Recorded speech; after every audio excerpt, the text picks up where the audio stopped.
नमस्कार दोस्तों,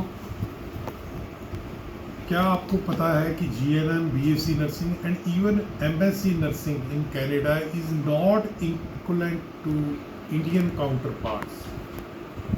कहने का मतलब जीएनएम अगर बीएससी नर्सिंग या एमएससी नर्सिंग भी इंडिया से आपने किसी अच्छी से अच्छी यूनिवर्सिटी गवर्नमेंट से भी की है तो कनाडा में ये सोच लेना आपके द्वारा कि इधर का मेरे को जो लाइसेंस मिला है, रजिस्ट्रेशन मिली है स्टेट काउंसिल की, या मेरी जो इस कोर्स की वैलिडिटी है जीएनएम की, एएनएम की, बीएससी नर्सिंग की, एमएससी नर्सिंग की, वो सीधी सेम होगी वहाँ पे।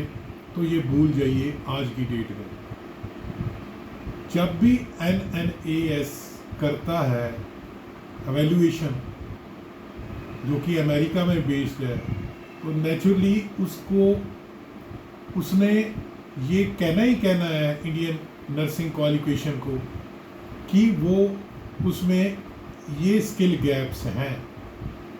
यानी कि जो जब डिग्री को या मास्टर डिग्री को या डिप्लोमे को वैल्यूएट करते हैं तो उसने साल, 1.5 साल, 8 महीने बाद ये कहना ही कहना है कि कॉम्पिटेंसी गैप है। तो नेचुरली ऐसे कैंडिडेट को जब लेबल ही कर दिया उसकी पेरेंट बॉडी एनएनएएस ने कि ये गैप है, ये किसी तरह पूरा करो, या तो कनाडा में है तो कनाडा की क्वालिफिकेशन लो, या कोई एक्सपीरियंस है तो उसका एक्सपीरियंस लेके आओ वापस 700, 800, 900 घंटे का अपने पेरेंट जगह से। तो कई लोग इसमें चोरी छिपी क्या करते हैं, जब उनको मालूम है कि उनकी पेरेंट बॉडी जो अपेक्स बॉडी है यूएसए में एनएनएस ने, वो इंडियन क्वालिफिकेशन नर्सिंग को नहीं कंसिडर करना, रिकॉग्नाइज नहीं करना। जैसे कि डब्ल्यूईएस में जब आप जीएनएम को वैल्यूएट करते हो तो वो लिखते हैं it is not regarded as a equivalent study as equivalent to Canadian study. वो इसको रिकॉग्नाइज या मान्यता प्राप्त जरूर मांगता है, वो कहता है कि ये बराबर का हकदार नहीं है कैनेडियन के डिप्लोमा होल्डर्स में।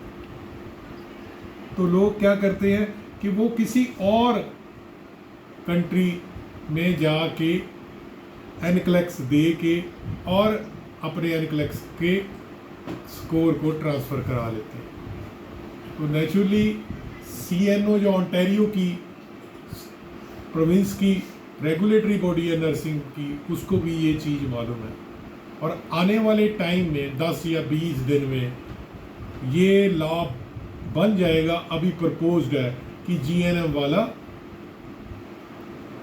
आरएन के पेपर नहीं दे पाएगा, यानी कि रजिस्टर्ड नर्स के नहीं दे पाएगा, उसको नीचे एलपीएन के पेपर देने होंगे एनक्लेक्स के लिए।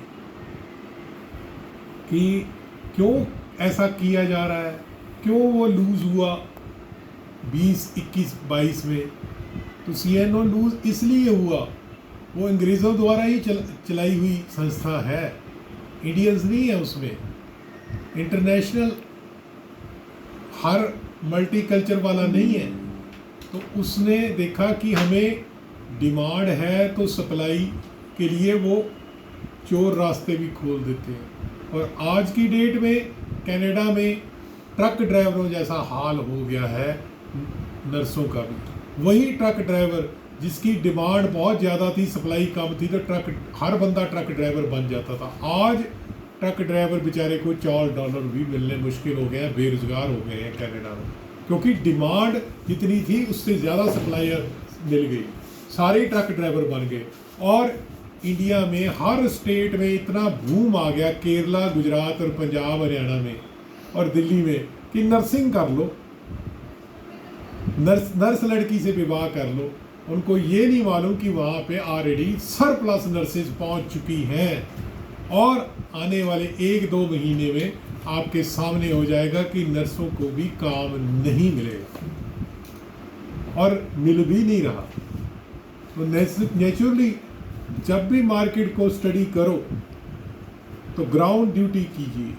हमारे यहाँ सरहद रोड पे एक मेगा मार्ट खुली थी 10-12 साल, तो उन्होंने ग्राउंड ड्यूटी नहीं की थी, ग्राउंड रिसर्च नहीं की थी, फेल हो गई। दूसरी खुली, वो भी फेल हो गई, क्योंकि उनको क्लाइंट की साइकोलॉजी और वहाँ पे रहने वाले निवासियों के बारे में नहीं पता कि हैंड आउट टू माउथ है, एम्प्लॉई क्लास है। एम्प्लॉई क्लास कौन सी क्लास वाली है? फर्स्ट गेस्टेड ऑफिसर है, कौन है? जैसे अब चंडीगढ़ है, चंडीगढ़ की बात अलग है। और 20 साल बाद एक और कॉरपोरेट आया, उसने उसके मार्केट टैक्स इतने ही जबरदस्त थे, वो कामयाब हो गया। वहाँ पे विंडो शॉपिंग इतनी ज़्यादा है, कामयाब हो जाता है। जैसे क्रेडिट कार्ड है, आप क्रेडिट कार्ड HDFC का भी है, SBI का भी है, एक्सिस का भी है, ICICI बैंक का भी है। मगर Quora.com पे देखो तो कहते हैं कि ये डिपेंड करता है कि बंदा कितना ज़्यादा खर्च करता है ऑनलाइन शॉपिंग पे। न दूसरा पॉइंट लिखा है Amazon और फ्लिपकार्ट पे कितना है। वो आपके एक्सपेंडिचर और शॉपिंग के पैटर्न को देखते हो, आप क्रेडिट कार्ड की तरफ अट्रैक्ट होते हो, और वो एक ट्रैप है।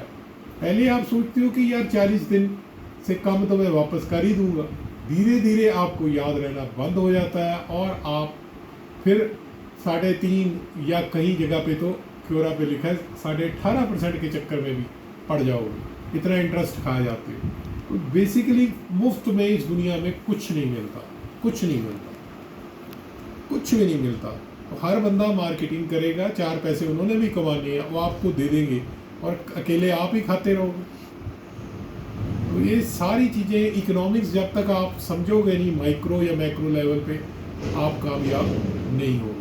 तो दोस्तों, आज की डेट में मैं आपको कहूँगा कि नर्सिंग प्रोफेशन इंडिया के करके जा रहे हो तो 3 साल और 4 साल तक क्या ये सस्टेन रहेगी डिमांड? और ये देख लेना, ये उनके स्टेटस के डाटा देख लेना। अदरवाइज हो सकता है कि आने वाले टाइम में नर्सिस को भी वर्क परमिट और LMIA भी ना मिले। और मैं अकेला कनाडा की नहीं बात कर रहा, क्योंकि इन्फ्लेशन है। इवन इंडिया के बैंक्स में आज की डेट में 2% लेस डाउनफॉल आया है। काहे का डाउनफॉल आया है कि पैसा बैंक के पास कम है, बंदे ज़्यादा लोन ले रहे हैं। ये 2% ही हिला के रख देगा पूरी की पूरी इकॉनमी को। दोस्तों, रिसर्च करते रहिए, अपडेट लेते रहिए, बच्चे को कैरियर वही दीजिए जो कि बेड़ चाल ना हो। ये सोचना कि नर्सिंग यहाँ से करके, यहाँ से MBBS भी कर जाओ, आप MD भी कर जाओ, MCH भी कर जाओ, DM भी कर लो, मगर अमेरिका में, कनाडा में, ऑस्ट्रेलिया में आप प्रैक्टिस नहीं कर सकते बिल्कुल वैसी नर्स की तरह, जब तक कि वहाँ की स्टडी और वहाँ के टेस्ट और रेगुलेटरी बॉडी के टेस्ट आप फतेह नहीं करते। अच्छा लगा, लाइक करना, सब्सक्राइब करना, शेयर करना।